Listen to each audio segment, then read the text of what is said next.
तर आज तुम्हाला परत एक गोष्ट सांगणार. गोष्ट एका व्यक्तीची. ऐका, व्यवस्थित ऐका. सगळ्या स्टुडंटसाठी एकदम इम्पॉर्टंट आहे. प्रत्येक स्टुडंट किंवा प्रत्येक माणसाच्या आयुष्यात ती व्यक्ती येते. ती तुमचा जोरजोरात आहे ना दरवाजा ठोठावत असते, जोरजोरात दरवाजा ठोकत असते. आणि त्या व्यक्तीचं एक विशेष महत्व काय असतं माहिती, की ती 2-3 वेळा दरवाजा ठोकल्यानंतर जेव्हा कोणीच दरवाजा उघडत नाही, ती तेव्हा वापस चाललेली असते, वापस जाऊन लागते.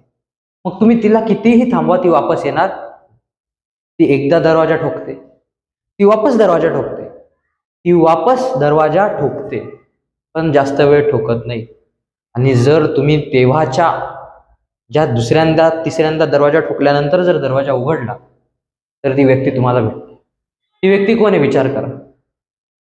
ती व्यक्ती म्हणजे संधी. कोण? संधी, ऑपॉर्च्युनिटी. जेव्हा ऑपॉर्च्युनिटी येते ना तेव्हा ती एकदा किंवा दोनदाच येते किंवा जास्तीत जास्त 3दा भेटेल, नंतर भेटत नाही.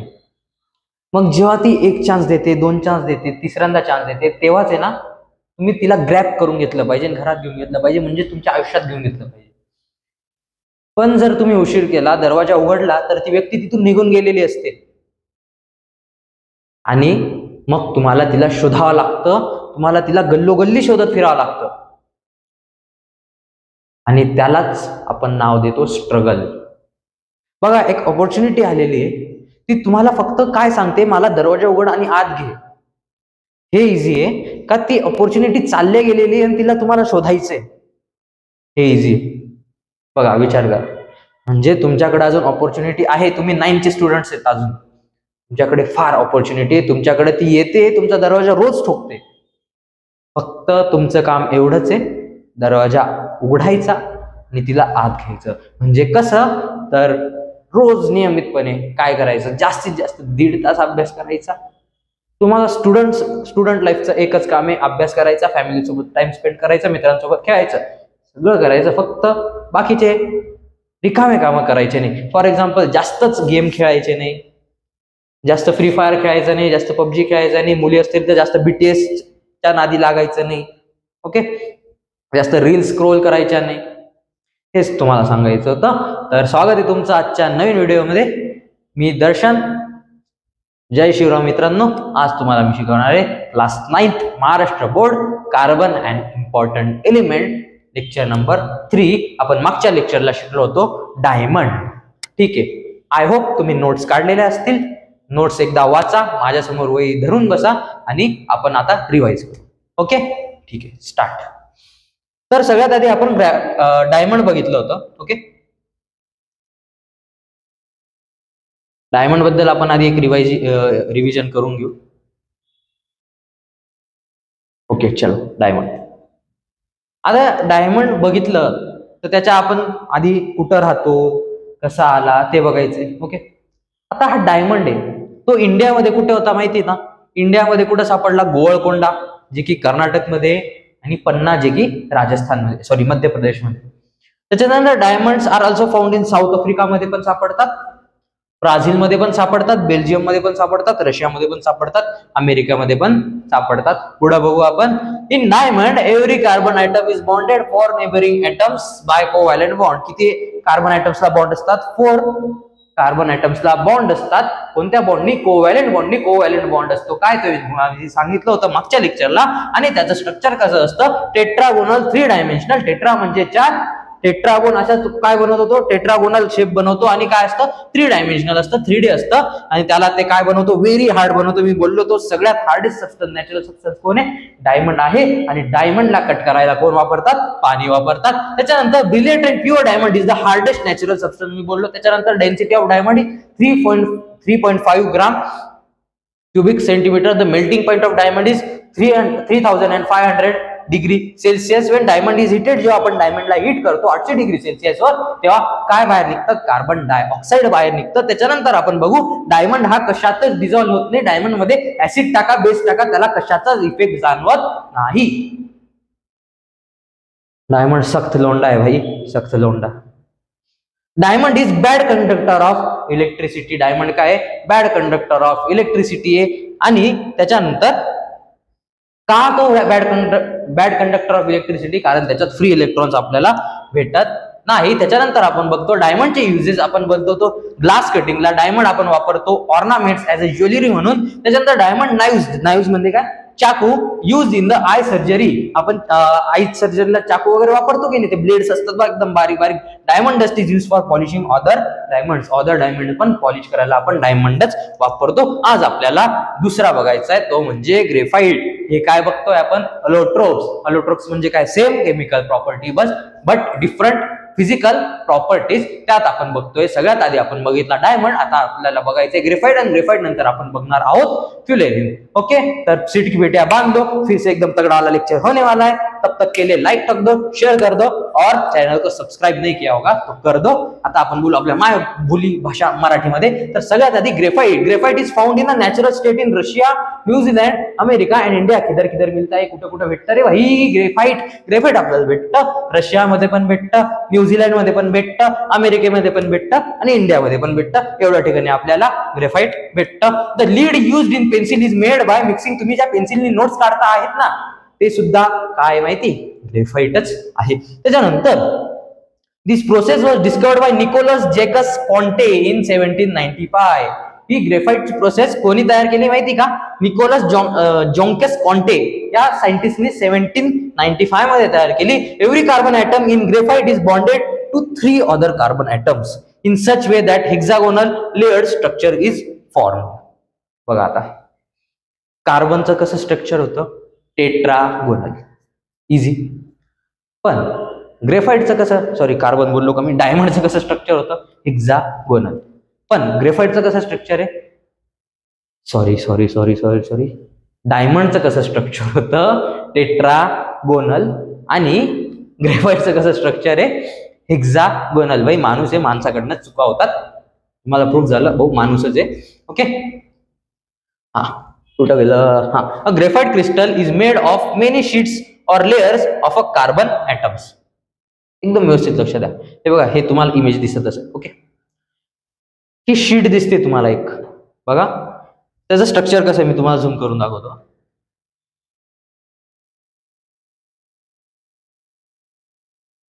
आय होप की दिसत असेल तुम्हाला. सगळ्यात आधी आपण ही लाईन क्लिअर करून घेऊ. एक ग्रेफाइटचा ॲटम,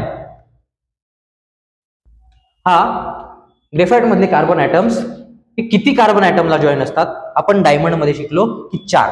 किती? 4. पण ग्रेफाइट मध्ये कितीला अटॅच असतात? ते कितीला बॉन्डेड असतात? 3 ला. बघा हा एक काय कार्बन ॲटम आहे, तो किती जणांना बॉन्ड आहे? 3 ला. 1 2 3 दिसत असेल आय होप. नसेल दिसत तर झूम करायचं पण ऑप्शन दिलेलं आहे युट्यूब वाल्यांनी, त्याचा वापर करा. बघा हा एक कार्बन इथं अटॅच आहे, हा एक इथे आणि हा एक इथे. ओके, किती जणांना जॉईन येते? 3 जणांना जॉईन आहे. आणि त्याच्यामुळं कसं स्ट्रक्चर तयार होतं? हेक्सागोनल. कसं स्ट्रक्चर? हेक्सागोनल. ओके, आता ह्या लेयर्स आहे बघा, ही एक लेयर झाली, ही एक लेयर झाली, ही एक लेयर झाली. अशा खूप लेयर एकत्र येतात ना, तेव्हा काय तयार होतं? ग्रेफाइट. तेव्हा काय तयार होतं मित्रांनो? ग्रेफाइट तयार होतं. आणि अशी एक सिंगल लेअर जी असते, एक सिंगल लेअर, बघा एकच लेअर आहे ना, तर त्या सिंगल लेअरला आपण बोलतो ग्रेफिन. काय बोलतो? माझ्या मागे बोला, ग्रेफिन बोलतो. काय बोलतो? ग्रेफिन. बोलायचं. अरे घरचे म्हणले पाहिजे पागल झाला काय, काय बोलू राहिला? बोलायचं.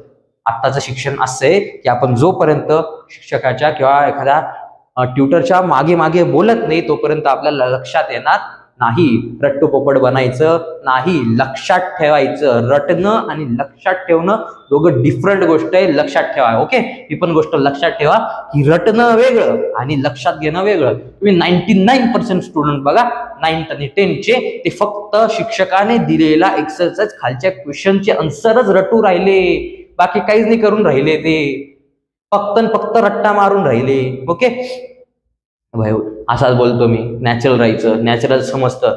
मी जर प्रोफेशनल वागायला गेलो ना इथं डोक्यावरून जाईल तुमच्या. पण आपण नॅचरल आहे, नॅचरल वागायचं. नॅचरल तुम्हाला समजायची मतलब आहे, समजायचं. ओके, मला शिकवायची मतलब आहे, मी शिकवतोय.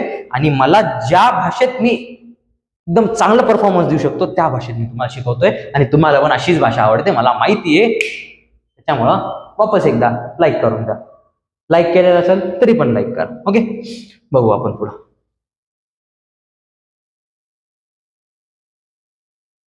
बघा, this layer slip over each other on applying pressure. या लेअर्स आहे ना, जर आपण प्रेशर अप्लाय केलं तर एकमेकांवर काय होईल, अशा स्लिप होतील. काय होतील? Slip. One layer of graphite is called Graafian. बघा, ही एक लेअर आहे, ही एक लेअर आहे, ही एक लेअर आहे. या एका लेअरला काय बोलतो आपण? ग्रेफिन बोलतो. काय बोलतो? ग्रेफिन बोलतो. आणि पूर्ण लेअर जर एकत्र झाल्या तेव्हा बनतो काय? ग्रेफाइट बनतो. ओके, ग्रेफाइट बद्दल तुम्हाला लक्षात आलं असाल. ग्रेफाइटच्या प्रॉपर्टीज बघायच्या आपल्याला. इंट्रो बघितला, आता ग्रेफाइटच्या प्रॉपर्टीज बघू. Graphite found in nature. कसा सापडतो नेचरमध्ये? तो ब्लॅक असतो, सॉफ्ट असतो. ब्लॅक असतो. बघा, पेन्सिलचं टोक ब्लॅक आहे, बरोबर.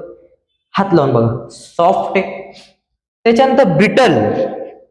What is brittle? ब्रिटल म्हणजे ठिसूळ आहे. बघा, पेन्सिलचं टोक लगेच तुटतं ना, जराशी खाली पडली लगेच तुटतं. ठिसूळ, एकदम फक्त दिसायला भक्कम दिसतं पण ते कसं एकदम नाजूक आहे, ठिसूळ आहे.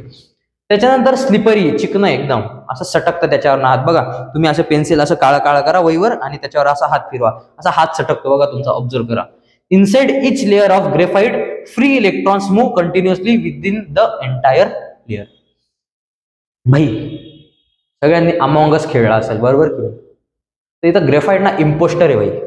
बघा आता इम्पोस्टर काय, ज्याला माहित नाही लक्षात घ्या. काय माहिती का, आपण कार्बन शिकतोय नॉन मेटॅलिक कॅरेक्टर. ओके, पहिली गोष्ट एकदम व्यवस्थित ऐका, कान देऊन ऐका, एकदम ताट बसा, हाताची घडी तोंडावर बोट. ओके, एकदम ताट बसा आणि लक्ष द्या. ग्रेफाइट हा इम्पोस्टर कसा आहे, म्हणजे तो वेगळा कसा आहे बघा.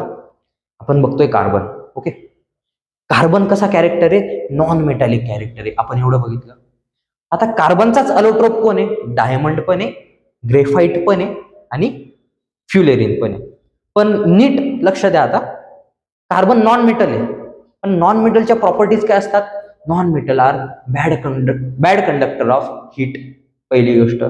Non metals are bad conductor of electricity. दुसरी गोष्ट. कळलं? या दोन गोष्टी इम्पॉर्टंट आहे इथं, bad conductor of heat and electricity. पण पण पण आपण डायमंड पण बघितला. डायमंड काय होतं? Bad conductor of electricity. पण ग्रेफाइट इथं इम्पोस्टर है भाई. देखो, ग्रेफाइट के अंदर ना एक फ्री इलेक्ट्रॉन. क्या है? Free electron. काय त्याच्यात? एक फ्री इलेक्ट्रॉन आहे, ज्याच्यामुळं, एवढं नका लक्षात ठेवू, फ्री इलेक्ट्रॉन वगैरे तुमच्या डोक्यावर जायचं ते, आपण इकडे लक्ष देऊ. एवढं लक्षात ठेवा, इम्पोस्टर कसा? नॉन मेटल आहे, बट मेटलचे काय दाखवतो? प्रॉपर्टीज. हे का? नॉन मेटल लेकिन मेटल के प्रॉपर्टीज. क्या है वो? नॉन मेटल मेटल के प्रॉपर्टीज. नॉन मेटल नहीं, non metal metal K properties. Graphite is non metal but shows properties of metal. मतलब क्या है? वो नॉन मेटल है लेकिन good conductor of heat, sorry, good conductor of electricity. मतलब एक्सपेरिमेंटच करायचा आहे तुम्हाला. एक काम करा, पेन्सिल घ्या, पेन्सिलला दोघं साईडून टोक करा. ओके, दोघं साईडून टोक करा. तुम्ही करतात असे पण येडेचाळे भाई, पण काय झालं तर माझ्यावर नाव नाही घ्यायचं. ठीक आहे, तुम्हाला रिस्क नाही. दोघं साईडून टोक केलं. ओके, एका साईडला अशी वायर लावा, बरोबर. दुसऱ्या साईडला पण एक वायर लावा त्या टोकांच्या, बरोबर. आणि त्याला एक बॅटरी जॉईन करा मधून. आणि बॅटरी जॉईन केल्यानंतर त्या वायरी एकमेकांना साईडून एक लाईटनी जॉईन करून द्या, बरोबर. जॉईन केल्यानंतर तुम्ही बघा, मध्ये पेन्सिल आहे तरी पण तो लाईट जळल. का जळल? कारण graphite is good conductor of electricity. त्या पेन्सिलच्या टोकामधनं काय पास होते? इलेक्ट्रिसिटी अशी झपकन पास होते आणि असा खपकन काय लागतोय? लाईट लागतोय. ठीक आहे. त्याच्यानंतर due to the layered structure graphite can be used for writing on paper. लेअरचं स्ट्रक्चर आहे, लेअर आहे, आपण लिहितो ना पेन्सिलने वहीवर, तर एक एक लेअर पेजवर सुटत जाते. काय होत राहते? सुटते ती पेजवर. म्हणून आपण त्याच्यामुळं वहीवर ग्रेफाइटने लिहू शकतो. The density of graphite is 1.9 to 2.3 gram cubic centimetre. Graphite does not dissolve in most solvent. जास्त करून सॉल्व्हंट मध्ये डिझॉल्व होत नाही. आपण लक्ष देऊ ग्रेफाइट कडे वापस. ग्रेफाइट बघितला होता आपण. ग्रेफाइटच्या लेयर्स असतात. ओके, एका लेअरला आपण काय बोलतो? ग्रेफिन बोलतो. काय बोलतो? ग्रेफिन. कुठं सापडतो ग्रेफाइट? इंडियामध्ये, न्यूझीलंडमध्ये, साऊथ आफ्रिकामध्ये. ओके. अजून सिटीज आहेत, सॉरी अजून कंट्रीज आहेत तिथं सापडतो. आपण लक्ष देऊ. India, New Zealand, south Africa. पहिला पॉईंट. नंतर कसं आहे? लेयर्ड स्ट्रक्चर आहे. पण स्ट्रक्चरचा शेप कसा आहे? एक कार्बन ॲटम किती कार्बन ॲटम सोबत बॉन्ड होतो? 3 कार्बन ॲटम सोबत बॉन्ड होतो. किती? 3. मग 3 कार्बन ॲटम सोबत बॉन्ड झाल्यामुळं त्याचं स्ट्रक्चर कसं बनतं? हेक्सागोनल. कसं? Hexagonal. Okay. Hexagonal and 3 dimensional structure बनतं. त्याच्यानंतर जी एक लेअर असते, दुसरी लेअर असते, तिसरी लेअर असते, अशा खूप लेअर जॉईन होतात, तेव्हा जाऊन काय बनतं? ग्रेफाइट. आणि एका लेअरला आपण बोलतो ग्रेफिन. त्याच्यानंतर ग्रेफाइट फाउंड इन नेचर कसा सापडतो? ब्लॅक सापडतो. त्याच्यानंतर कसा असतो तो? स्मूथ असतो. कसा असतो? स्मूथ. नंतर कसा असतो? ब्रिटल, ठिसूळ असतो. त्याच्यानंतर कसा असतो रे? स्लिपरी, चिकना असतो. त्याच्यानंतर तो काय? Good conductor of electricity, impostor. Okay. Due to the layered structure graphite can be used for writing on paper. त्या स्ट्रक्चरमुळं, त्याचं जसं स्ट्रक्चर आहे ना ब्रिक बाय ब्रिक, त्या स्ट्रक्चरमुळं आपण त्याला वहीवर लिहू शकायला उपयोग करतो. Graphite does not dissolve in most solvents. आणि ग्रेफाइट हा सॉल्व्हंटमध्ये पण डिझॉल्व होत नाही मोस्ट ऑफ सॉल्व्हंट्समध्ये. तुम्हाला मी अडकताना दिसत असेल कारण माझे ना छाले आलेले जीबीला, तरी मी लेक्चर रेकॉर्ड करतोय. का? कारण गॅप होऊन गेला 1 दिवसाचा आधीच, म्हणून आपण रेकॉर्ड करतोय. सॉरी तुम्हाला मध्ये इनकन्व्हिनियंट वाटत असेल, पण करून घ्या आजच्या दिवस ऍडजस्ट. मला पण त्रास होतोय, पण करावं तर लागणारच आहे. ओके. बघू पुढं बघू. आता युजेस बघायचे. Graphite is used for making lubricants. What is lubricants? आपण ऑइल वगैरे टाकतो ना, ग्रीस वगैरे, त्याच्यात आपण ग्रेफाइट वापरतो. का रे माझ्या मित्रा? का? कारण ग्रेफाइट कसं आहे? स्मूथ आहे ना. हो, स्मूथ आहे ना. स्मूथ आहे, स्लिपरी, चिकन आहे. ऑइल कसं असतं? चिकन असतं. ल्युब्रिकंट कसं असतं? ग्रीस कसं असतं? चिकन असतं. म्हणून त्याच्यात ग्रेफाइट टाकतो आपण. Graphite is used for making carbon electrodes. हे बघा, हे दिसतंय का? हे इलेक्ट्रॉनिक जे एक्सपेरिमेंट असतात तिथं वापरतात carbon electrodes. Graphite is used in pencils. पेन्सिलमध्ये वापरतात. Graphite is used in paints. Paints देतो ना आपण घरांना, तिथं असतात. त्याच्यानंतर पॉलिशला पण आपण काय वापरतो? ग्रेफाइट वापरतो. हे होती ग्रेफाइटची प्रॉपर्टी. ओके. युजेस. सॉरी. आता आपण बघू पुढं. फ्युलेरिन. फ्युलेरिन दिसतो तेवढा अवघड नाहीये, असाच येतो वरच्यावर. बघा, fullerene and allotrope of carbon is ready found in nature. हा रिअरली हा एकदम रिअरली फाउंड होतो नेचरमध्ये, किंचित भेटतो. कुठं कुठं असतो फ्युलेरिन बघू आपण. It is found in suit and Interstellar spaces. किधर किधर मिलता? सूट माने क्या? वो अपना सूट वाला सूट नाही. सूट काय असतो माहिती का? एखादी गोष्ट जाळतात ना तुम्ही, जाळल्यानंतर जी राख उरते ना, मी तुम्हाला पहिल्या लेक्चरला बोललो तो राख, त्याला आपण सूट बोलतो. बरोबर? सूट पार्टिकल्स, राखला आपण ऍश बोलतो, पण ते जे उडतं ना ते हवेत, काजळी वगैरे, ते सूट असतं. ओके. तर त्या सूटमध्ये भेटतो आपल्याला फ्युलेरिन. त्याच्यानंतर इंटरस्टेलर स्पेसेस म्हणजे काय? आपल्या स्पेस आहे का? स्पेस मध्ये जेवढं पण स्पेस आहे का, स्पेस मधली जेवढं पण जागा आहे ना, तिथे काय सापडतं आपल्याला? फ्युलेरिन सापडतो. The first example of fullerene is Buckminster fullerene C60. एवढंच लक्षात ठेवा. पहिलं एक्झाम्पल काय फ्युलेरिनचं? बकमिन्स्टर फ्युलेरिन. आता हे बकमिन्स्टर फ्युलेरिन असं नाव का पडलं त्याचं? एक आर्किटेक्ट होता. आर्किटेक्ट कळतं ना, इंजिनियर. त्यांनी एक डिझाईन बनवली होती. बघा, ही डिझाईन दिसत असेल तुम्हाला. अशी एक डिझाईन बनवली होती. आणि ज्या सायंटिस्टला हा फ्युलेरिन सापडला, त्यांनी तो जेव्हा लॅबमध्ये पाहिला इलेक्ट्रॉनिक मायक्रोस्कोप मध्ये झूम करून, तर त्याचा आकार सेम असा दिसला. पण हा आकारची डिझाईन एक आर्किटेक्ट होता, इंजिनियर होता, त्यांनी करून ठेवलेली होती. असा एक आकार, आपण बिल्डिंग बनवू किंवा काहीतरी करू. आणि पहिल्यांदाच होतं तेव्हा मागे हिस्ट्रीत. मग सायंटिस्टला कळलं, अरे हा तर त्या भाऊच्या एकदम एक्सपेरिमेंट सारखा आहे, किंवा त्यांनी शोध लावलेली डिझाईन आहे त्याच्यासारखाच. म्हणून आपण काय केलं, किंवा त्याच वेळेच्या सायंटिस्टने काय केलं, भाऊ फ्युलेरिनचं जे एक स्ट्रक्चर आहे ना, ते तुझ्या डिझाईन सोबत मॅच होते म्हणून तुझं नाव याला देऊन टाक. म्हणून आपण काय केलं, एक एक्झाम्पल आहे फ्युलेरिनचं, बकमिन्स्टर फ्युलेरिन. हे त्या आर्किटेक्टच्या नावावर आपण त्याला बोलतो Buckminster fullerene. This allotrope of carbon is named fullerene after the architect. बघा इथं नाव दिलेलं आहे आर्किटेक्टचं नाव, रिचर्ड बकमिन्स्टर फ्युलेर. काय, रिचर्ड बकमिन्स्टर फ्युलेर. का? Because the structure of C60 म्हणजे काय, बकमिन्स्टर फ्युलेरिन याचं structure resemble the structure of the geodesic dome he designed. त्यांनी एक डोमचं स्ट्रक्चर डिझाईन केलं होतं, असं तसंच मॅच झालं म्हणून त्याला त्याचं नाव देऊन दिलं. चांगले होते आधीचे लोक, आताचे लोक कधीच असं काही करणार नाही.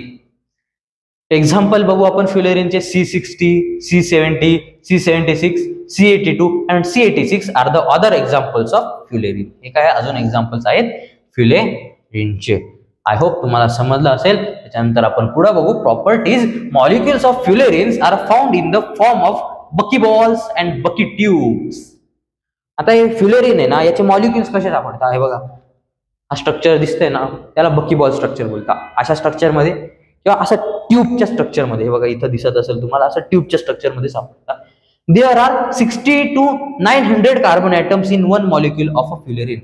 एका मॉलिक्यूल मध्ये किती कार्बन ॲटम्स असू शकतात? 60 पासून तर 900 पर्यंत. ओके, असं कथकली सारखं वाटतंय मला. 60 पासून तर 900 पर्यंत. Fullerenes are soluble in organic solvents such as काय, carbon, okay, carbon disulphide, chlorobenzene. कशा कशा डिझॉल्व्ह होईल ते, डिझॉल्व्ह होईल ते कशात, कार्बन डायसल्फाइड मध्ये, क्लोरोबेन्झिन मध्ये. याच्यात जर आपण ऑर्गॅनिक सॉल्व्हंट्स मध्ये जर त्याला टाकलं तर ते डिझॉल्व्ह होऊन जाईल. ओके, त्याच्यानंतर आपण बघू uses of fullerene. Fullerenes are used as insulators. What is insulators? तुम्हाला जेव्हा थंडी वाजते तेव्हा तुम्ही पटकन जाऊन गोधडीत घुसून जातात, बरोबर, झपुक झुपूक एकदम जाऊन तुम्ही काय करतात, गोधडीत घुसून जातात आणि मस्त झोपून जातात. आता गोधडी काय करते, तुम्हाला थंडीपासून प्रोटेक्शन करते, तुम्हाला वाचवते ते, बरोबर. मग इन्सुलेटर काय असतात, जे आपल्याला थंडी किंवा गरमीपासून वाचवतात, त्यांना आपण काय बोलतो, इन्सुलेटर. जसं थर्मास असतं, थर्मास मधलं पाणी जसं गरम होत नाही, तसं तुमचं स्वेटर आहे तुम्हाला काय करतात, इन्सुलेट करतात, म्हणजे बाहेरच्या थंडीपासून वाचवतात. तसं फ्युलेरिन काय, इन्सुलेटर म्हणून वापरतो. Fullerene are used as a catalyst in water purification. अवघड शब्द वापरला. त्यांना वाटतं ले स्टेटबोर्डचे 9वीचे मोरं एकदम डेंजर लेवलचे, त्यांना असं वाटतं सगळे आकाश, ॲलन, PW सगळे यांना जातात, बरोबर ना. आणि त्यांना वाटतं आपल्या शाळेतले शिक्षक एकदम भारी आहेत, असं इंडियन गव्हर्नमेंटला वाटतं, म्हणून ते असे शब्द टाकून देतात. बघा आता कॅटलिस्ट काय असतं, एखादी रिॲक्शन चालू आहे ना, बरोबर, एकदम सिंपल. एक मित्र बेस्ट एक्झाम्पल राहील कॅटलिस्टचा. एक मित्र आहे आणि एक दुसरा मित्र आहे, त्यांच्यात थोडासा वादविवाद चालू आहे. ओके, आणि तुम्ही आले तिथं उभे राहून गंमत पाहिली. बोर होतंय ना तुम्हाला, गंमत पाहिली तुम्ही, बोर होते, ते बोलाबोली चालू आहे त्यांची, त्या दोघांची. मग तुम्हाला मजा नाही यायला लागली, जरा तुम्हाला अजून बोर व्हायला लागलं. मग तुम्ही म्हटले मजा नाही आ रहा है भाई, 1 by 1 उनका होना चाहिए. मग तुम्ही काय करतात, जाऊन ए बो हा तुझ्याबद्दल असा बोलला रे बो. असं मुलांमध्ये नाही होत, बरोबर. आपला ब्रोकोड असतो मुलांचा, तसं मुलींमध्ये जास्त होतं. मुलगी जाते की तुझ्याबद्दल असं बोलली, त्याच्या समोर नाही सांगणार, असं साईडून सांगत, बरोबर. ती तुझ्यासोबत असं बोलली, ती तुला असं बोलली. ही काय करते, चिंगी लावून देते, काड्या लावतो बोलतो आपण, काड्या लावून दिल्या, काडी लावते. मग यांचं जास्त भडकून जातं, एकदम डेंजर भांडणं व्हायला लागतात, बरोबर. मग काय असतं कॅटलिस्ट काय करतो, रिॲक्शनचं स्पीड वाढवून देतं. एक केमिकल आहे, एक दुसरं केमिकल, त्यांच्यात रिॲक्शन होणार आहे, पण ते हळूहळू होणार आहे. एक मुलगी आहे, एक दुसरी मुलगी आहे, त्यांच्यात भांडणं होत आहेत, हळूहळू होत आहेत, बोलाबोली. पण ही जाईल तिसरी आणि असे काड्या लावून देईल, ते डायरेक्ट एकमेकांच्या झिपोट्यात ओढतील, डायरेक्ट केस ओढतील आणि एकमेकांना मारतील. कॅटलिस्ट काय करतं, रिॲक्शनचा स्पीड वाढवून देतं, ते असतं कॅटलिस्ट. जेव्हा वॉटर प्युरिफिकेशन करतो आपण, तेव्हा फ्युलेरिन हे टाकतात, त्याच्यामुळे वॉटर प्युरिफिकेशनचा स्पीड वाढतो. बघा एक पॉइंटला किती वेळ समजवलंय, बरोबर की नाही. At a certain temperature fullerene exhibits super conductivity. फ्युलेरिनला जर आहे ना आपण एक सर्टन टेम्परेचर दिलं तर तो सुपर कंडक्टिव्हिटी दाखवतो. म्हणजे काय सुपर कंडक्टिव्हिटी म्हणजे तो एकदम गुड कंडक्टर ऑफ इलेक्ट्रिसिटी जातो, एकदम झपझप त्याच्यातनं काय वाहते, इलेक्ट्रिसिटी वाहते, एक त्याला स्पेसिफिक टेम्परेचरवर आणल्यावरच. ओके, हे बघितलं आपण फ्युलेरिन. आता आपण आहे ना एकदा रिवाइज करू फ्युलेरिन बद्दल. ओके, फ्युलेरिन बद्दल आपण बघू. फ्युलेरिन काय एक अलोट्रोप ऑफ कार्बन आहे. तो नेचरमध्ये रेअरली फाउंड होतो. कुठं फाउंड होतो, सूट पार्टिकल्स मध्ये. त्याच्यानंतर अजून कुठं, इंटरस्टेलर स्पेसेस मध्ये. त्याच्यानंतर त्याचं नाव, त्याचा एक अलोट्रोप आहे बकमिन्स्टर फ्युलेरिन. त्याचं नाव बकमिन्स्टर फ्युलेरिन का दिलं, कारण एक रिचर्ड बकमिन्स्टर फ्युलर नावाचा एक काय होता, आर्किटेक्ट होता. त्याचं जिओमेट्रिक डोमच्या शेपने त्याचं स्ट्रक्चर मॅच झालं, म्हणून त्याला त्याचं नाव देऊन दिलं. त्याच्यानंतर अजून काय त्याचे example C60, C70, C82, C86 हे त्याचे एक्झाम्पल्स आहेत. त्याच्यानंतर अजून पुढे बघू आपण प्रॉपर्टीज काय, ते कसे असतात, असे डोम शेप्ड मध्ये असतात बघा, कसे बकी बॉल्स आणि बकी ट्यूब्स. त्याच्यानंतर एका मॉलिक्युल मध्ये 30 ते 900 काय असू शकतात, कार्बन ऍटम्स असू शकतात. त्याच्यानंतर फ्युलेरिन्स कसे आहेत, ते काही ऑर्गॅनिक सॉल्व्हंट्स मध्ये कसे आहेत, सोल्युबल आहेत.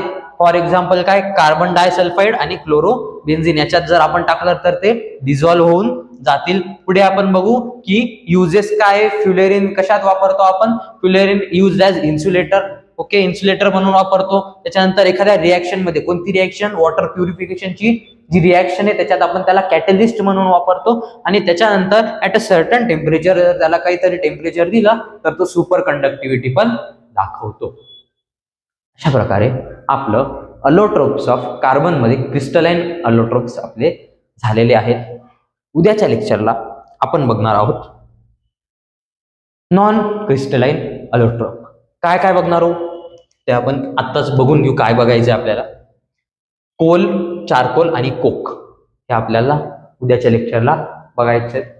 तोपर्यंत हसत राहा, खेळत राहा, अभ्यास करत राहा, मजा पण करत राहा, सगळंच करत राहा, पण फ्युचरचं पण भान ठेवून करत राहा. तुम्हाला सुरुवातीला एक गोष्ट सांगितली ती वापस तुम्हाला सांगतो, संधी एकदा गेली तर वापस शोधायला फार आपल्याला फिरावं लागतं. त्यालाच आपण स्ट्रगल असं नाव म्हणतो. जर तुम्हाला त्याला शोधायचे कष्ट घ्यायचे नसतील तर तिचा दरवाजा आत्ताच उघडून दे. ती आत्ता पण तुमच्या दरवाजाच्या बाहेरच उभे. दरवाजाच्या बाहेर उभे म्हणजे खरंच जाऊन दरवाजा उघडायचे नाहीये तुम्हाला फक्त जाऊन पुस्तकं उघडायचे, बस तोच तुमचा दरवाजा. ओके, आणि तुमच्या पुस्तकाची चावी तुमच्याच हातात आहे आणि तुमची चावी म्हणजे तुमचा माइंड आहे, लक्षात ठेवा. डेंजर मोटिवेशन करतो आपण.